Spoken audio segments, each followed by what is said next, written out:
Do not marry a black man unless you require these 3 things, part 2. And here's a disclaimer. If you are not a black woman, please do not get in the comment section and tell me how to run my fucking page. Don't tell me all men of all races act like this, not just the black man. I cannot tell you how fucking disrespectful that is. I am a black woman addressing the black women, my community.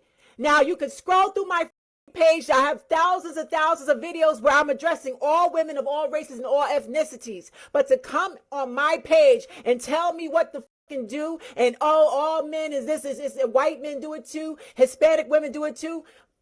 Don't do that. Don't fucking tell me how to run my page or who to address when I'm talking to my sisters. And if you're a black man, listen to comprehend.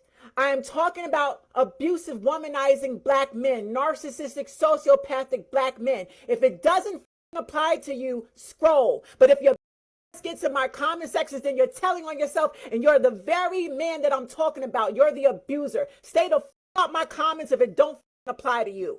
And to the black women that are pick-me's, don't you dare say all men do this, because you're a pick-me. And you can't relate to the sisters that are trying to get away from these abusive black men. Keep your pick out my comments or you will get blocked.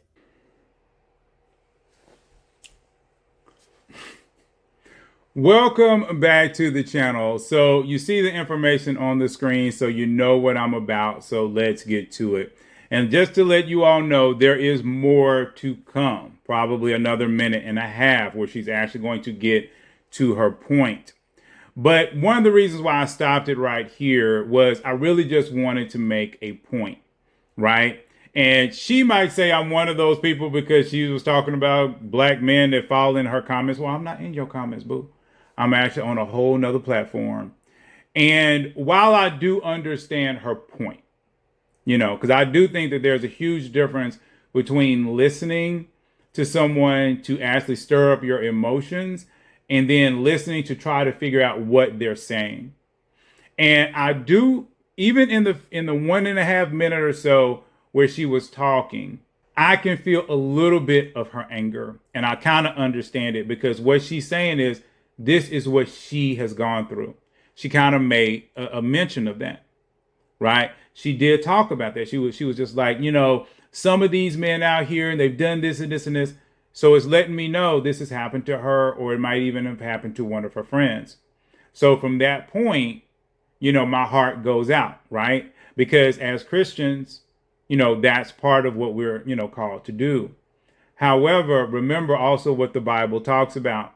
Okay, it talks about, do not go to angry people or you will learn to be like them. Okay, and endanger your soul. And see, this is one of those things that I'm always talking about when I say, social media, because we have situations where a lot of people are hurt and they're in pain. And unfortunately, most people out here don't give real solutions. They just kind of give, little nuggets here and there, but they're not really giving real solutions. And so what happens here, see, this is one of those situations where I would say a little bit of therapy, right? And I'm not saying that she kind of 100% is just this bad person. I'm not calling her a bad person. What I am saying is that there's so much anger. There's so much malice out here, in what she, put out there that needs to be, dealt with. Not to say somebody can't curse, not to say somebody can't do their thing. Like I say, they might not be Christian. That's not, their world. And again, she gets her followers, the way she desires to get them, right? But the point I'm trying to make, there are people out here that will yell at the screen, but then they're not necessarily angry. She's angry. And that's the point that I'm trying to make.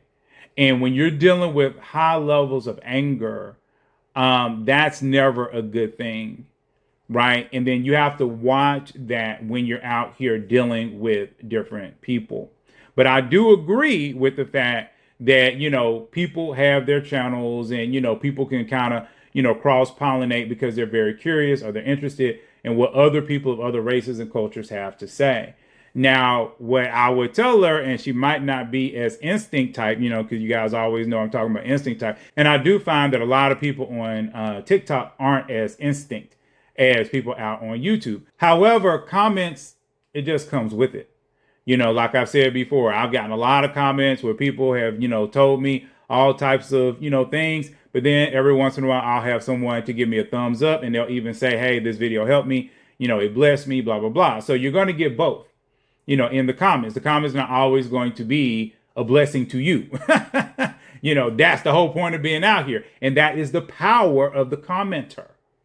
It is up to the commenter to decide how they want to comment. And that's why I'll leave you guys alone in my comments. If you don't like what I had to say, cool. Hey, knock yourself out. If you like what I had to say, cool. Thank you. But either way, you have that opportunity, to comment. That is one of the great and wonderful things about social media. Okay. So now let's get to the depth of what she's talking about. Not marry a black man without requiring these 3 things. Part 2. Make sure you run a criminal background check. Okay, so I'm going to stop right there. So the first part, that I do have is when she says most black men are narcissistic sociopaths. So again, I don't agree with that. And I kind of think she was leaning in that that's just her title to get people to click on her video.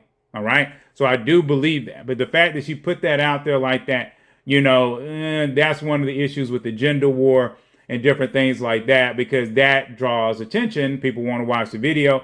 And then, a lot of black men will take issue with that just simply because she said that. Like I've said before, it's always about who you're picking. And what we found over and over again, and people have talked about this, is a good portion of women chase a very small amount of men. And why should these men be good men? Okay, and I think a lot of women have to think about that. Why should those men that are getting all this attention act good? Especially unless they have like God or anything like that in their life, right? So the next thing she talked about is running a criminal background check. I ain't even gonna lie. That's not necessarily a bad thing. Although less than 3% of black men actually go to jail. I've talked about this over and over again. I'll throw a stat up, to make sure, because there's always some stat police, down in the comments that's saying I'm wrong. No, dude, I'm not wrong. It's just that most people in the jail, when you take all of the jails, the percentage of black men in jail is high, but the actual amount of black men in jail is less than 3%. Again, this is media twisting the facts. See, this is why I always say you got to have to know how the facts are running, because people love to take a stat and then they twist it. It sounds worse to say most of the men in jail are black. And they use that to fuel all these different narratives. Even one of the narratives saying that there's not enough black men. There's plenty of black men.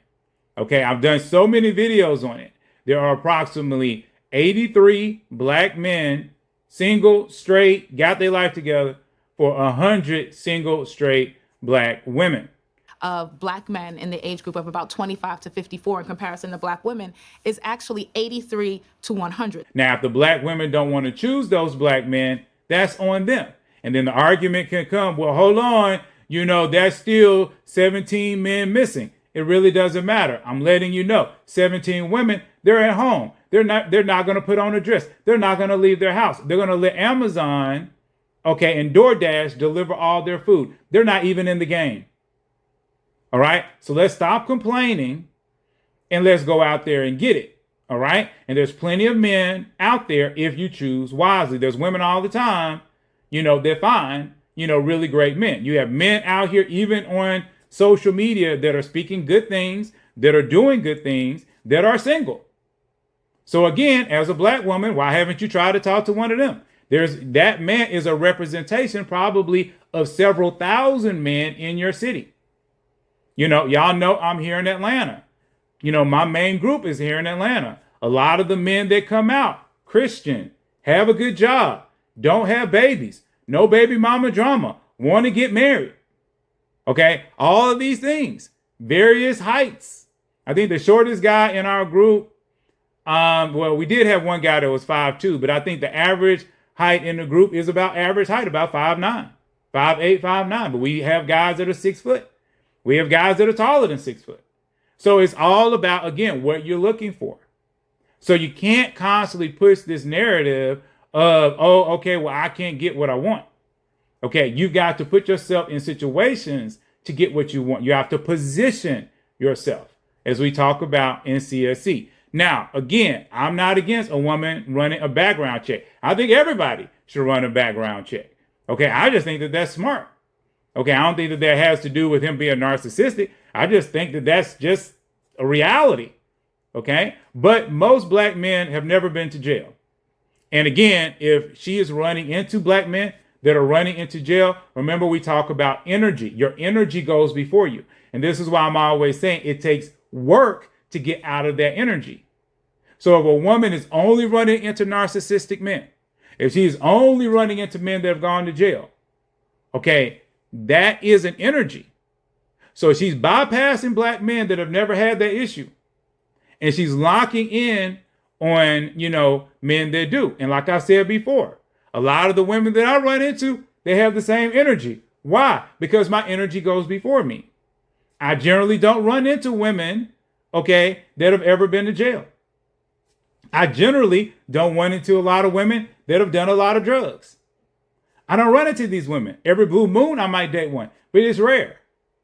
Why? Because that's not my energy. Listen, he's not going to be honest with you. If he's ever put his hands on a woman or essayed a little child, he's never going to be honest with you. You have to thoroughly research that. If you find anything on his background report, his criminal report, where he has committed domestic violence, robbery, fraud, that means he'll fuck your money up. Anything to do with a child, automatically canceled. Check the sex offender registry, please. Stop just jumping in with men because you're desperate. Because these men will fuck your life up and they will abuse your children at the same time. Criminal background check, number 1.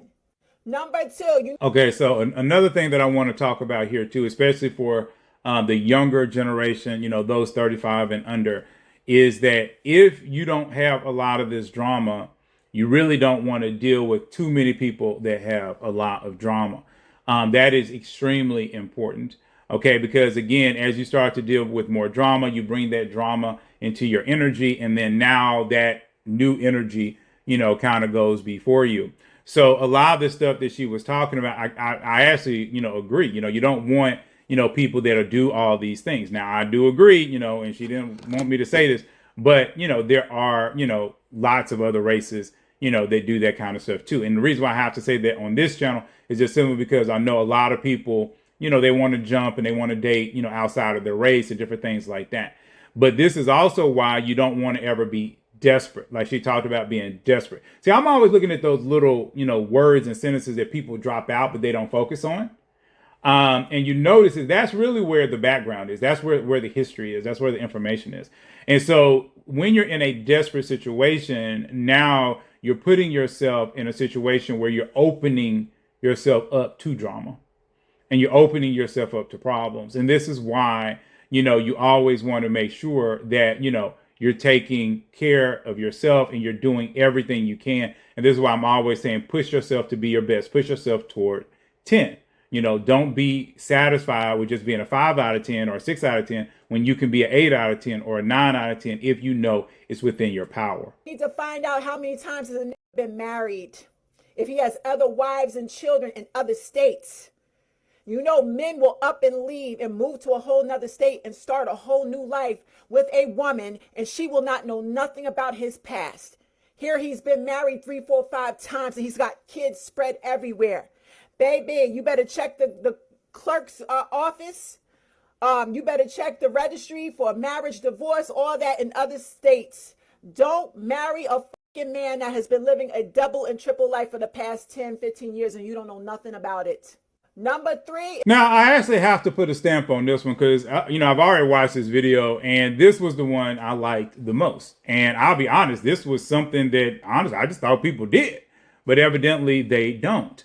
If you are dating a man or a woman, okay, for the guys out there, you definitely need to check to make sure that, you run that background check, especially on them being divorced.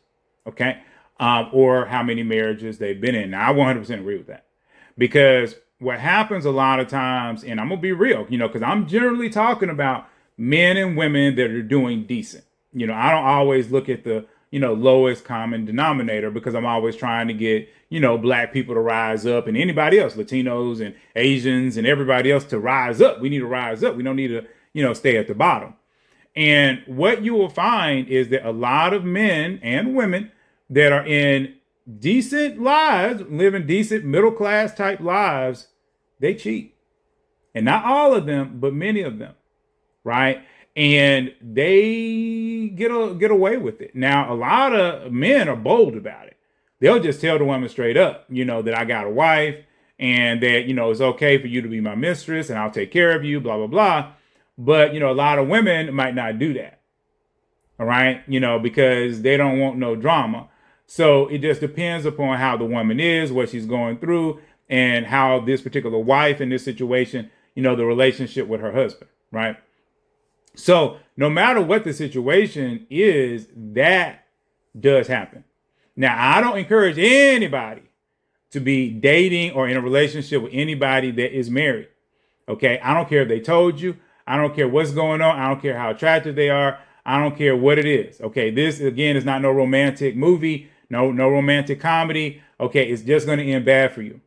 And there's too many really great people out here for you to be worried about that. All right. And again, you don't want that energy on you, because that energy is going to do that over and over again, to you. It's not even really good to play around in that. So what I'm going to tell you now, and I will agree with what she said, every single person, okay, their marriage information is public record. That is public record. Whether you know it or not, it's public record. Okay. And so if you are hanging out with somebody beyond 90 days, and y'all know I'm always talking about the 90 days, you definitely need to run a background check on them. And I would run it, in the state, and any state that, they say they come from, you should definitely run it as well. And this is another reason why I encourage you to listen to them when they're telling you their story, because most people will tell on themselves. Okay. They really will. And they'll give you enough, cookie crumbs, so to speak, to kind of figure out what might have happened before they met you. Now, like I said, I put out videos before where I've tried to encourage women and men to do this, and people have slammed me saying that, oh, they're going to use it against you and all this other kind of stuff. Well, again, I'm not talking about dealing with unhealed people. I'm not talking about dealing with, honestly, losers. I just have to call them what they are. Dealing with loser people. Okay, I'm talking about dealing with good people, winning people, people that you really want to do life with. And even them, they need to be double checked sometimes. All right. So, if a woman out there, she's going to get mad about that, again, that's who you're picking. So I'm not going to get worried about all of that, this, that, and the third. I'm just going to laugh and move on, because that's really what it's about to me. But I do encourage you to double check, just in case, because you really kind of want to understand. And there's a lot of people that they give you information, but then they're not giving you information. Because one trick that some people do, because it's funny how guilt weighs upon people, right? And guilt kind of literally sits on people. And so when a person meets you, what they might tell you is they might say things like, my friend did, or my cousin did, or this other person did. And sometimes the story is so out of the ordinary and way out in left field that you're kind of like, why are you telling me this? And a lot of times what they're really saying is that it's them. But they don't want that to be associated with themselves. They want you to know it, but not for it to be associated with themselves, because they're trying to get that weight off of them. And, and like I said, just to give you an example, you might be sitting around, and then like for a guy, he might be talking to a woman, and then she'll be like, oh man, my good friend, that girl is out there. And you'd be like, what? She out there? Yeah, she out there. She had like this one time where she was with like 4 dudes. And I mean, she was just grabbing and doing and this and that. And I was looking at her like, girl, why you do that? Because she told me the story, and it was just, I don't see how she did that. That's just crazy to me. And then, you know, as a dude, you be, you know, kind of looking at her like, but why you tell me this? I don't like your friend. I like you. Now, it's different, like I said, if y'all just watch something on TV or on social media where that topic came up. But if it just came out the blue, that was probably her doing that stuff. She just wanted to get it off her chest. And she just saying it was her friend. But it really wasn't her friend. It was her. So you got to think about, you know, these types of things. But that's why I say you always listen as well. And depending upon, like I say, the situation with you, I don't really encourage you always to try to say that somebody is wrong because, you know, that could have been in their past. It just depends upon, you know, what it is. It's how much is affecting you in the present that is the most important thing. Number 3 is his job history and, you know, his credit. You do not want a man that has a high turnover rate. He can't keep a job for jumps from job to job. That's a bad sign that he's there's no stability and he's poor at money management. Okay. And make sure his credit is good. You don't want to marry somebody that is terrible at keeping a job. He's bad at managing his money. Okay, so that's pretty much it. But on that third part, I'm actually going to say men, make sure that you are doing that as well, not just women, because that's something both sides need to do. Now, I ain't going to lie. Like I said, if I've been hanging around with a woman after about 4 or 5 weeks, if it don't come up on the third week, I'm going to want to know what their credit score is. And I'm going to want to know what her last couple of jobs were and how long she worked at each job. Exactly for what this lady is talking about. Because I do find that that is real. That's a huge one. And remember, the person you marry is the most important person in your life. I mean, like I said, on this earth, there is no decision that is more important than the person that you marry. So when you're sitting around and you're just marrying any old body, that's an issue. And that can really come back to bite you. So yes, I 100% believe get that credit score, get that information, you know, you make sure, you know, that that person is a little bit stable. All right. And again, if you're a person watching and you're not stable, again, be honest about it and then start to move towards being stable. All right. Because you can't build marriage, you know, on rocky ground. You know, you have to be solid, you know, in everything that you are doing. So anyway, yeah, I mean, definitely she has some pretty good points, but, you know, had to get through a lot to get to it, you know, and I definitely think, you know, I would hope, you know, that she would calm down because even through that, I think she could actually get through some of her other problems, you know, with what she's going through in her life, if she would just calm down so that she can see clearly. Because a lot of times, you know, when we have so much going on, we're not able to see. It was like I heard somebody tell me recently, like you cannot see the bottom of a pot through boiling water. And I was like, man, that's good. That's good. And he was like, yeah, you have to wait and for the boiling pot to calm. And once you take away the heat, it will calm. And then at that point, you can see the bottom. And it's the same thing. It's hard to see where you're making your mistakes when you're all in your emotions, right? And so we have to get out of our emotions so that we can see clearly and figure out how to do life. Anyway, thank you for watching. Please like, please subscribe, and I'm going to see you all in the very next video.